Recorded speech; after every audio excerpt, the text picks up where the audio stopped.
I'm Samantha Mitchell, 39, and I've poured every spare penny and weekend into restoring my beloved Victorian home. While I've labored away, my family has branded me a disappointment, especially compared to my sister Vanessa, who married into wealth. So imagine my shock when I found out they'd planned an extravagant party at my place to dazzle their rich acquaintances, never once asking for my permission. They've always assumed I'd bend to their whims, but this time I changed the locks on the eve of their event, showing them exactly what happens when you take me for granted. Now, let me tell you how this whole mess started. I should start by explaining how I got my house in the first place. Unlike my sister, Vanessa, who married into the Henderson fortune at 25, I built everything from scratch. After college, I worked 3 jobs simultaneously: barista by morning, office assistant by day, and waiting tables at night. I lived in a tiny studio apartment with water damage and questionable neighbors for 6 years while saving every possible dollar. My parents thought I was crazy, wasting my youth, as they called it. "Samantha, you're not getting any younger," my mother, Diana, would say during our monthly family dinners. "Look at your sister, married to Bradley, living in that beautiful mansion in Westbrook Hills, attending charity galas. That's success." What they never understood was that I had a vision. I was working towards something meaningful, independence on my terms. After those 6 brutal years of saving, I started my own interior design business. It wasn't glamorous at first. I took small jobs, built a portfolio at industry events where I definitely didn't belong. But slowly, things started happening. One satisfied client led to another. My Instagram page, featuring before and after transformations, gained traction. I was making a name for myself. And then, 3 years ago, I found it, the house of my dreams. A 1920s Victorian with gorgeous bones, but desperately in need of love. The real estate agent actually tried to discourage me from buying it. "It's a money pit," she warned, but I could see past the peeling wallpaper and creaky floors. I negotiated the price down and signed the papers with shaking hands. I was 29, and I owned a piece of history in one of the most charming neighborhoods in town. The renovation process was another 2-year labor of love. I did what I could myself and called in favors from contractor clients for the rest. Every decision, from restoring the original hardwood floors to selecting the perfect shade of navy blue for the kitchen cabinets, was made with care. The end result was stunning: 3 bedrooms, 2.5 bathrooms, a sun-drenched reading nook, and a backyard garden that bloomed magnificently in spring. The crown jewel was the wraparound porch, where I drank my morning coffee, watching the neighborhood come alive. Did my family appreciate any of this? Not really. At the housewarming party I threw last year, my father, George, walked through with a critical eye. "Hope you didn't overpay for this place," he muttered, tapping on a wall as if checking for structural damage. "This neighborhood is nice now, but who knows in 5 years." Meanwhile, Vanessa breezed in 2 hours late with Bradley, carrying a tiny gift bag that contained a scented candle, the same one I'd seen in the clearance bin at HomeGoods the week before. "It's cute," she said, looking around with a smile that didn't reach her eyes. "Very you. Small, but cozy. My house is 2,400 square feet. Her pool house is smaller." Despite all this, I maintained the family peace. I hosted Thanksgiving last year, attended Vanessa's ridiculous theme parties, including a yachts and champagne disaster where everyone had to dress in nautical attire, and listened to my mother's not-so-subtle hints about freezing my eggs before it's too late. The most recent family dinner was just 3 weeks ago. I'd just landed a major client, a boutique hotel downtown that wanted me to redesign their lobby and 5 signature suites. It was the biggest contract of my career. "That's nice, honey," my mother said, barely looking up from cutting her steak. "Vanessa, tell Samantha about your fundraiser. She might get some ideas for her little business." And so began a 20-minute monologue about how Vanessa had organized a charity auction that raised $50,000 for the Children's Hospital. Admirable, sure, but she wasn't even on the hospital board. She just leveraged Bradley's connections to get wealthy people in a room. The way my parents beamed at her, you'd think she'd personally performed surgery on those children. I was picking at my dessert, contemplating an early exit, when my phone buzzed. A text from my cousin, Emma. "Hey Sam, confused about something. Is V hosting a party at your house next weekend? She's telling everyone about this amazing garden party at her family property and showed pics of your backyard. Thought you should know." I stared at the message, then at my sister across the table, who was laughing at something our father said. A cold feeling settled in my stomach. This was just the beginning of what would become the most ridiculous family drama of my life. The morning after that text from Emma, I did some investigating. It didn't take long to find the evidence. On Vanessa's Instagram, there it was, a beautifully designed digital invitation for an afternoon in bloom garden party and networking event. The background image was unmistakably my garden, captured during peak spring bloom when the hydrangeas were a stunning blue and my rose bushes were bursting with color. The caption read, "Join us at our family's historic property for an afternoon of connection and conversation. Limited, exclusive invitations. Catering by Marcel's, valet parking provided." My hands shook as I scrolled through the comments.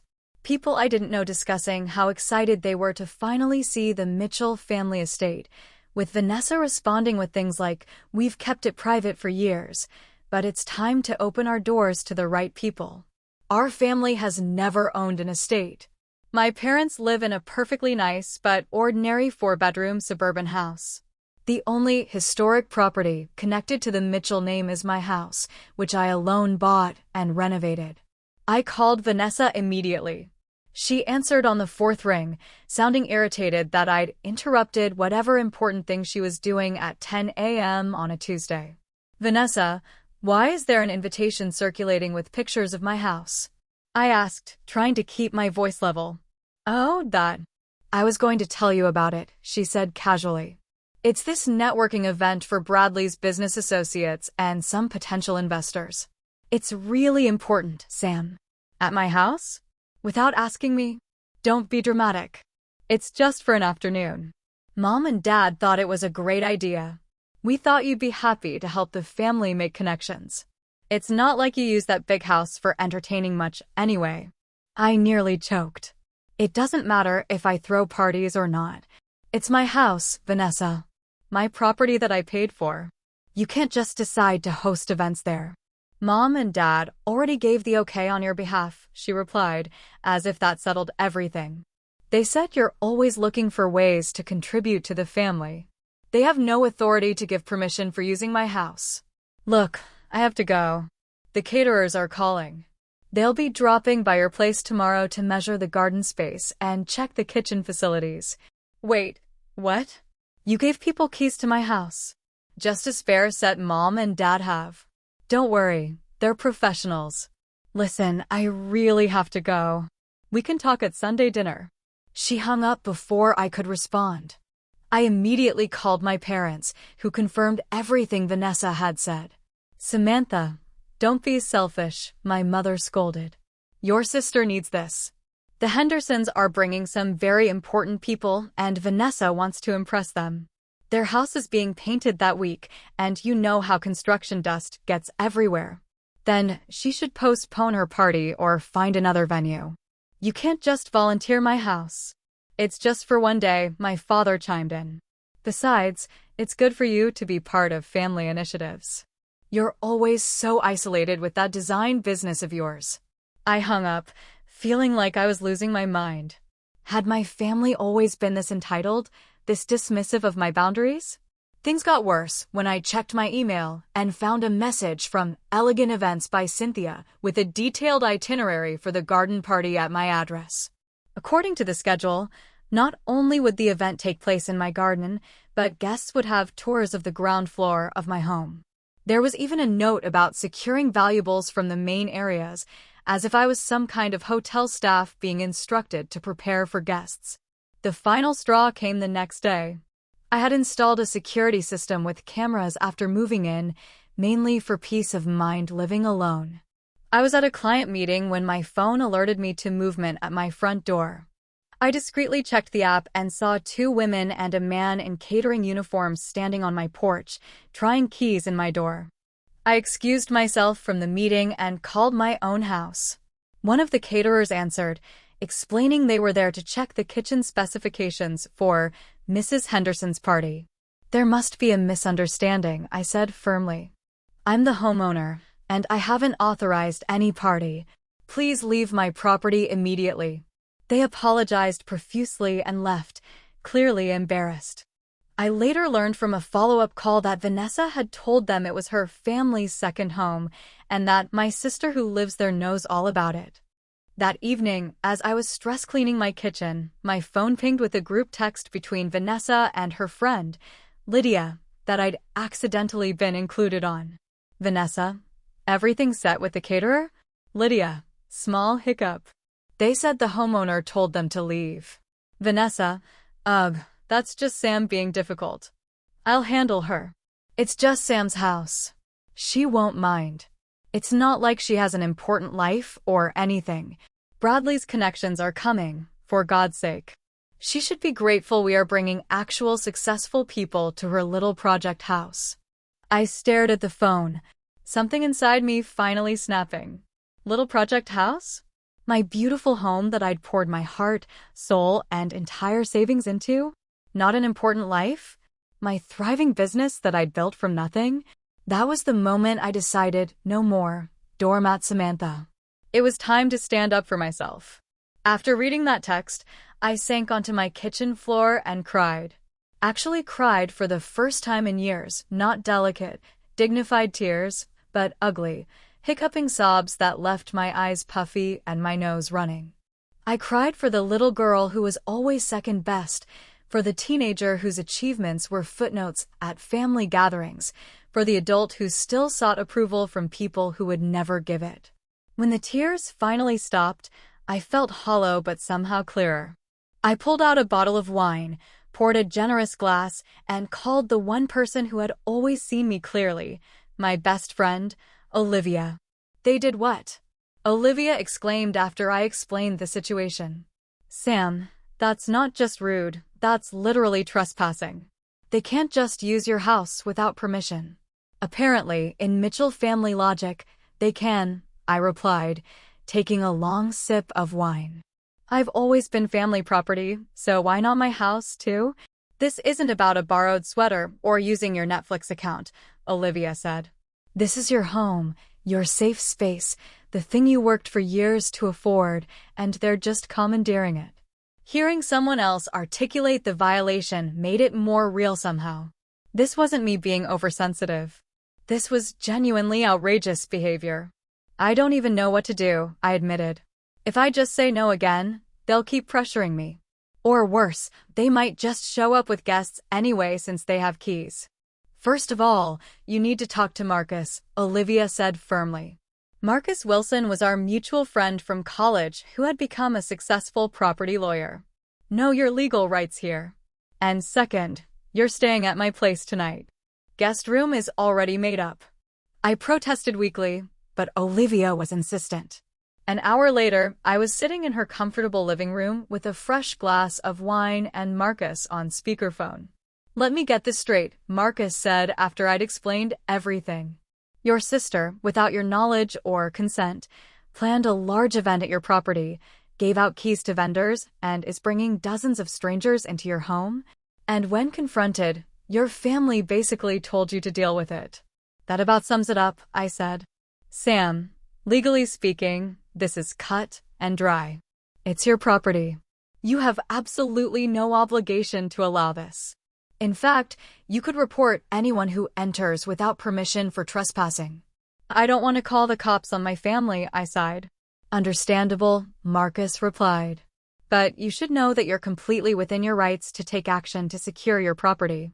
Changing locks, for instance, would be a reasonable step if unauthorized people have keys. After hanging up with Marcus, Olivia and I talked late into the night. She reminded me of all the times my family had taken advantage of my accommodating nature, the loans to Vanessa that were never repaid, the holidays I hosted without help, the way they minimized my career while expecting me to celebrate every tiny achievement of my sisters. "Remember your cousin's wedding?" Olivia asked. "When your mom volunteered you to make all the centerpieces for free and then introduced you as my daughter who does crafts to everyone?" I gazed. I'd spent over $2,000 on materials and worked every night for 2 weeks to create those centerpieces.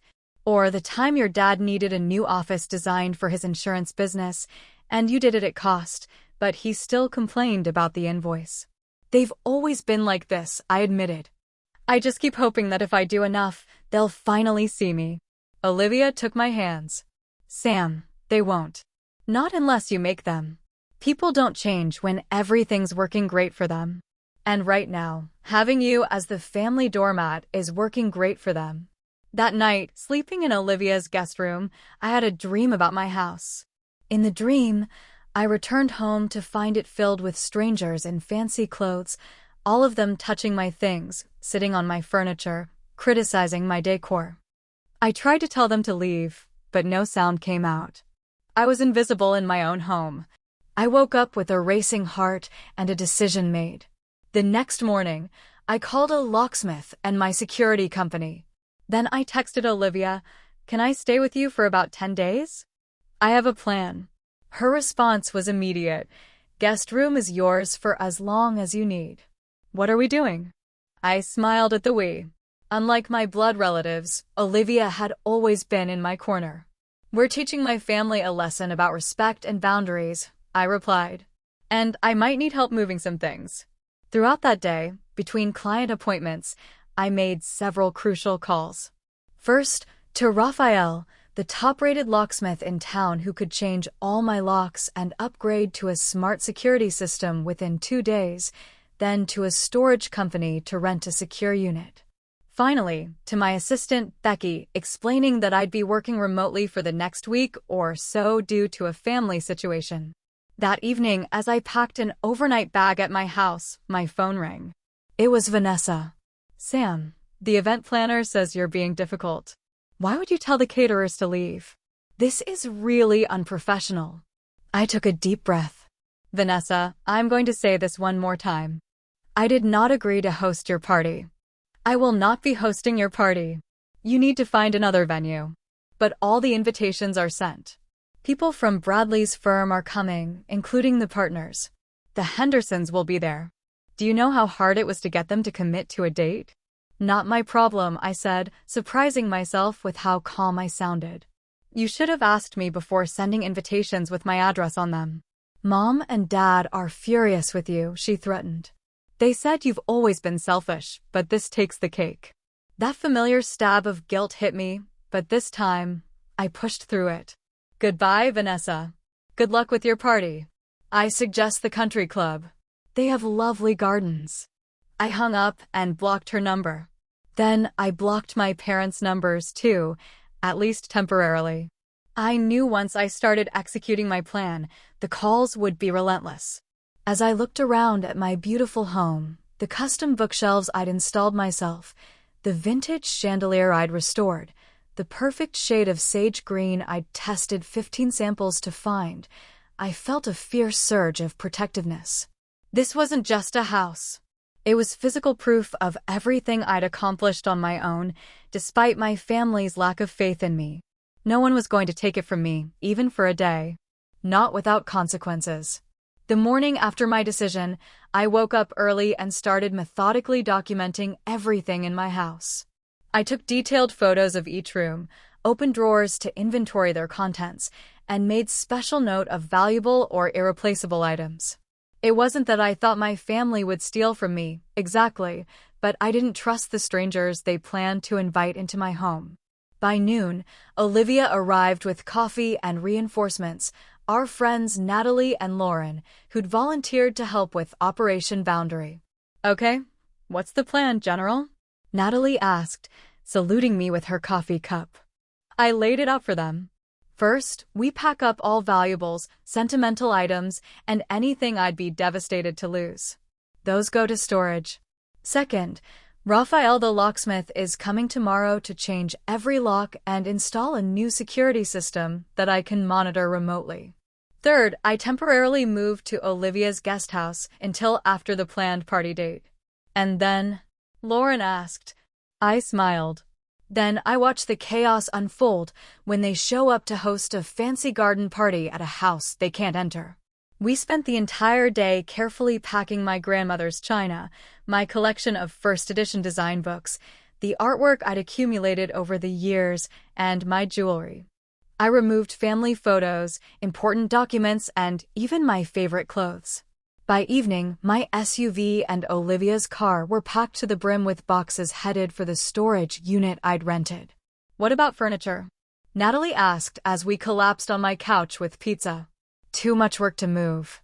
And honestly, I'm not worried about the furniture. I just don't want them in my space, touching my personal things, acting like they own the place I worked so hard for. The next day, Raphael arrived with his team. He was a serious man in his 50s who listened carefully as I explained the situation. Family problems, he said, nodding sympathetically. Seen it before. Don't worry, Miss Mitchell. By tonight, only your fingerprint or approval will open these doors. They spent hours replacing every lock, installing a smart doorbell system, and setting up additional security cameras that would send alerts to my phone. Raphael walked me through the new app, showing me how to monitor all entry points remotely and even speak through the doorbell if needed. Nobody gets in unless you want them to, he assured me. Not even with the old keys. I paid him extra for the rush job and the discretion. By that evening, my house was securely locked down, with only Olivia and myself having access through the new system. The final phase of the plan was moving myself to Olivia's guest house, a charming converted garage in her backyard that had its own bathroom and kitchenette. I brought enough clothes for 2 weeks, my laptop and work materials, and some comfort items to make the space feel homey. Welcome to your temporary rebel headquarters, Olivia said, helping me arrange my things. How are you feeling? Nervous, I admitted, but also powerful. I've never really stood up to them like this before. It's about time, she said firmly. I'm proud of you. The first test of the new security system came just 2 days later.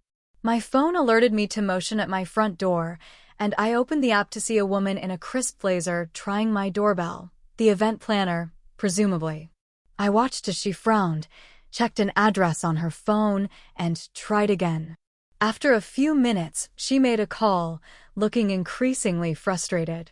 20 minutes later, my phone lit up again. This time it was Vanessa at the door with the event planner. I watched as they tried the old key in the new locks, confusion turning to irritation on my sister's face. My blocked phone started blowing up with calls from unknown numbers, likely Vanessa using other people's phones to try to reach me. I ignored them all. That evening, I received an email from Vanessa. Samantha, this childish behavior is completely unacceptable. You changed the locks? Are you serious? Mom and Dad are beside themselves. This party is happening in 3 days. Some of the most important people in Bradley's industry will be there. The Hendersons have confirmed. Do you want to be responsible for destroying your sister's social standing and possibly affecting Bradley's career? Call me immediately. I didn't respond. I also didn't answer the texts from various family members who'd been enlisted to reach out to me. Cousin Emma sent a supportive message, though, whatever's going on with you and V, I'm guessing she had it coming. Stay strong. The day before the planned party, the calls and messages reached a fever pitch. My mother left a voicemail on my work phone, the only number I hadn't blocked. Samantha Jean Mitchell, I don't know what kind of game you're playing, but it ends now. Your father and I are deeply disappointed in you. After everything we've done for you, this is how you repay us? By embarrassing your sister? The caterers are ordered. The flowers are paid for. And 40 very important people are expecting a lovely event tomorrow. You will call us back and fix this situation immediately. Everything they'd done for me?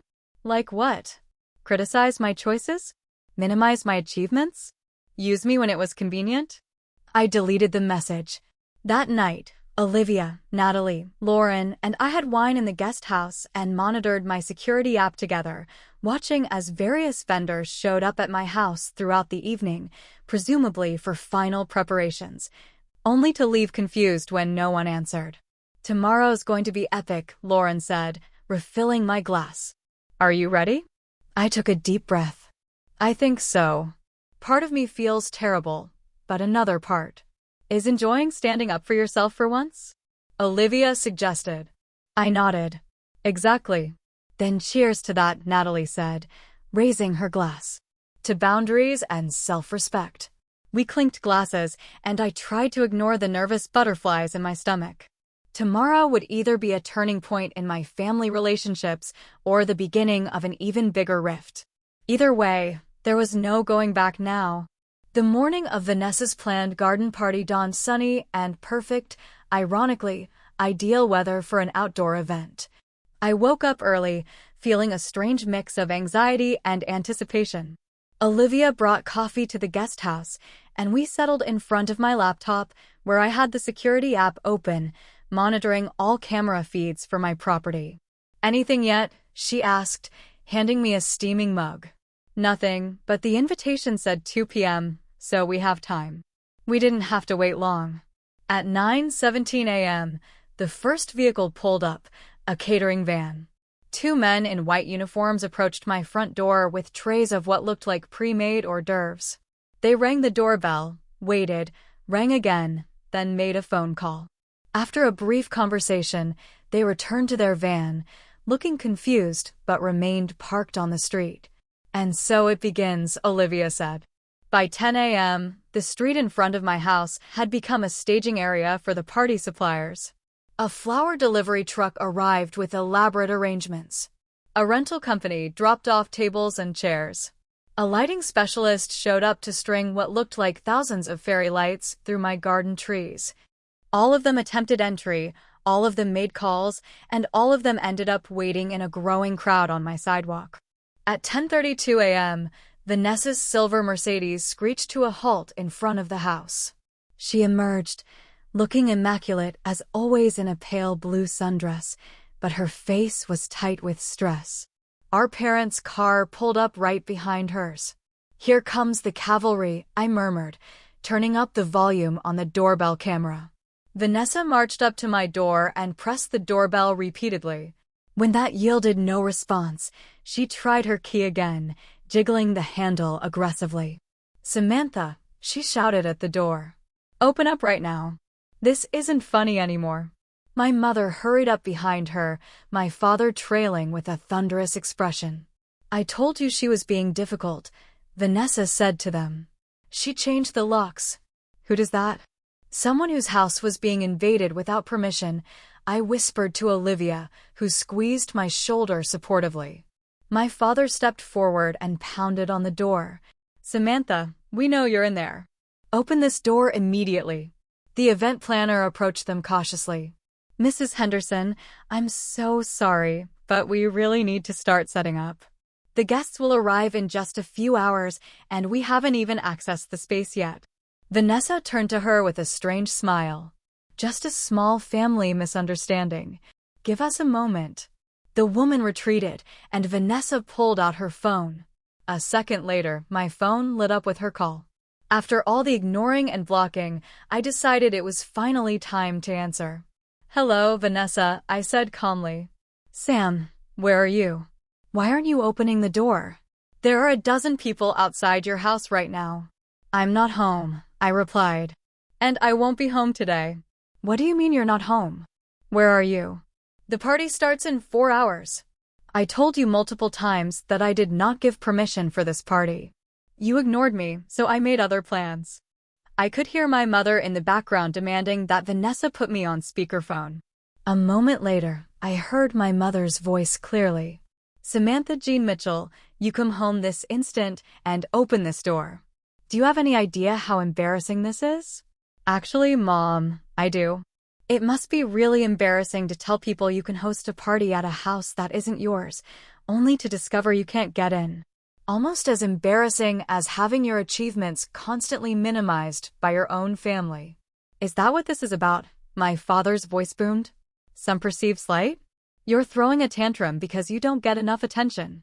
This is about boundaries, I said firmly. My house is not family property. It's mine. I worked for it. I paid for it. I renovated it. You don't get to use it without my permission, and you definitely don't get to hand out keys to strangers. We're your parents, my mother exclaimed. That house wouldn't even exist if we hadn't raised you. I had to laugh at the absurdity. So what, you think you own everything I'll ever have because you did the basic parental duty of raising your child? Do you think you own Vanessa's house, too? That's different, my father sputtered. That's Bradley's house. And this is my house, I countered. Not the Mitchell family estate, or whatever fiction Vanessa's been selling to her friends. Vanessa's voice came back on, lower and threatening. Sam, I have 40 extremely important people showing up in a few hours. If you ruin this for me, I swear to God. You'll what? I challenged. Treat me worse than you already do? Make more dismissive comments about my little project house and my unimportant life? Call me selfish for not letting you use my home without permission. There was a stunned silence on the other end. How did you know I said that? Vanessa finally asked, her voice smaller. You accidentally included me on that group text with Lydia. I saw everything, Vanessa. That's when I decided I was done being the family doormat. More silence. Then my mother again. Samantha, please. We can discuss family grievances another time.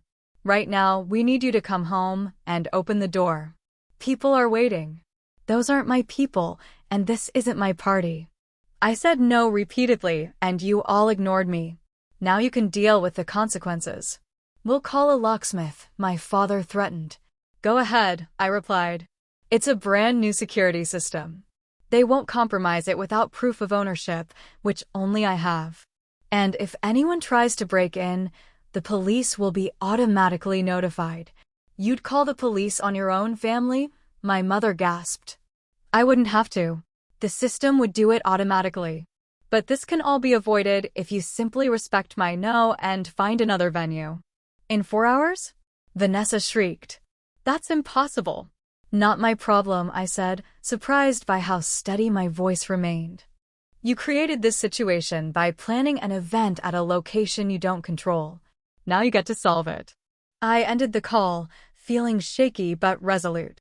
Olivia gave me a high five. You were amazing. Did you see their faces when you shut them down?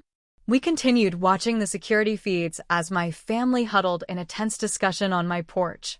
Eventually, Vanessa got on her phone, presumably trying to find a last-minute alternative venue. My parents split up, my mother talking to the event planner, my father on his phone, pacing the sidewalk. Around noon, the first of the valets arrived.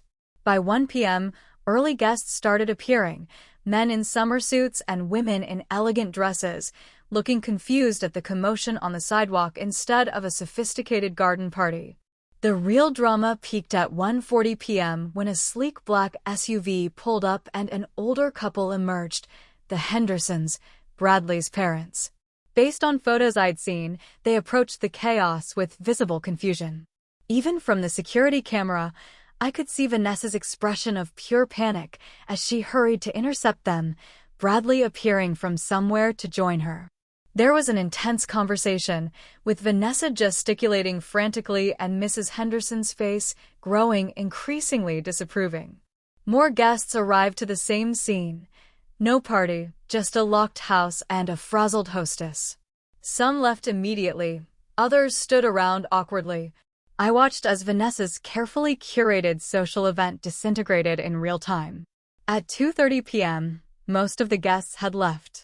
The caterers began packing up their unserved food. The rental companies started loading tables and chairs back onto their truck. And in the midst of it all, Vanessa sat on my front steps, mascara streaking down her face, while Bradley spoke intensely with his disappointed-looking parents. I almost feel bad for her, I said to Olivia as we watched. Don't, she replied firmly. She brought this on herself by treating you and your home like properties she could use at will. By 4 p.m., the street was empty. My defeated family sat on the lawn. A text from Bradley surprised me. He'd learned Vanessa hadn't gotten permission and apologized for the boundary violation, offering to help. It was the first real apology. Olivia noted someone was getting it. I replied to Bradley, postponing a talk. I closed my laptop, done watching. Olivia took me to dinner. Leaving the guest house, I felt lighter, finally in control. The lockout fallout was intense. Angry, guilty, supportive family messages flooded my unblocked phone. I escaped to Olivia's to process. Therapy with Dr. Rivera highlighted the resistance to shifting family dynamics. Bradley unexpectedly visited, apologizing for Vanessa's actions and revealing her insecurities and jealousy. He gave me Vanessa's heartfelt apology letter, admitting envy and admiration. I moved back home. 3 days later, a tense family brunch led to admissions of overstepping. My mother admitted they saw me as an extension, not a person, thanks to Bradley. I demanded respect, boundaries, and acknowledgement. They promised to improve. Vanessa apologized and admired my strength. I encouraged her to build her own life. Driving home, I felt I'd stood in my truth. 3 months later, I hosted a housewarming. My parents gave me the framed deed with pride. Vanessa and Bradley arrived, Vanessa planning to study architectural design. Friends and supportive family filled the house. My parents boasted about my success. Vanessa shared she was invited to join the hospital board. Bradley noted my happiness came from setting boundaries. My mother expressed pride and a desire for family therapy. Olivia texted, proud of my transformation. My home, still mine, now had healthier connections. The boundaries mattered most, leading to healing. My relationship wasn't perfect, but honest. Sometimes, changing the locks and demanding respect is the most loving act, even if chaotic, because something better can emerge.